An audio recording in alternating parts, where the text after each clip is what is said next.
Hey everyone, welcome back to PT to Go. I'm Steph. This is a place where you can learn it here and then take it with you wherever you go. I'm a physical therapist with over 10 years of experience, and I want to share as much knowledge as I can with people to help them prevent injuries from occurring or help them recover from injuries.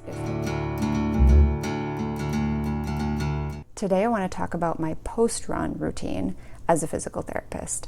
Now again, I know that as a runner, we're kind of terrible at warming up and we're kind of terrible at stretching afterwards because really we just want to do the run. However, again, as I've gotten older, I know how important it is to not only warm up the tissues, but stretch them out afterwards. And again, especially as a runner, because we are using the same muscles over and over and over for all of those miles, all of those footfalls, so they are bound to get tight and sore, which can lead to injury. So we need to stretch those out afterwards. And again, know yourself, know what gets tight on you so that you can specifically stretch out those areas after you run. So today I'll show you my favorite ones, the ones that work on me. These are static. So you want to hold them for 20 to 30 seconds, 2 to 3 reps. Hold a little longer, do another rep if you've got an area that feels really tight or just feels really good to stretch. So here they are, check them out. All right, I like to start with a standing hamstring stretch. Here's my buddy Hobie again. He's gonna help me out with my stretches this morning. I like to take my hamstring stretch, then either side to side, sometimes I'll do that, or I'll always take it down into an adductor stretch. So I'm gonna drop my bend my knees, drop my butt down, put my arms just on the inside of my knees, push out just a little bit. So you get adductor stretch there, and then here I'm just adding in a rotation through the upper back. And that's just a nice stretch just to keep me even there. I like to do that. Then I'll do a standing quad stretch. So grab your foot, pull it up to your butt, make sure your legs are staying parallel. Leg is down, so you're getting a good stretch. 20 to 30 seconds of each on each side. Then I'll take that leg of the same side, cross my ankle on my opposite heel, and then just kind of squat down. I usually have something to hold on to, like I'm holding on to the wall here. And you're just squatting down, so you're getting a nice glute stretch with that.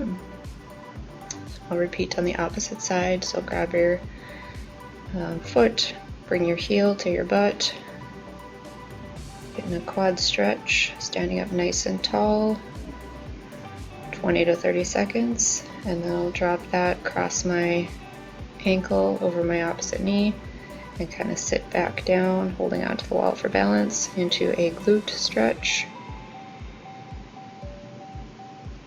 Hobie's really just waiting for me to feed him breakfast.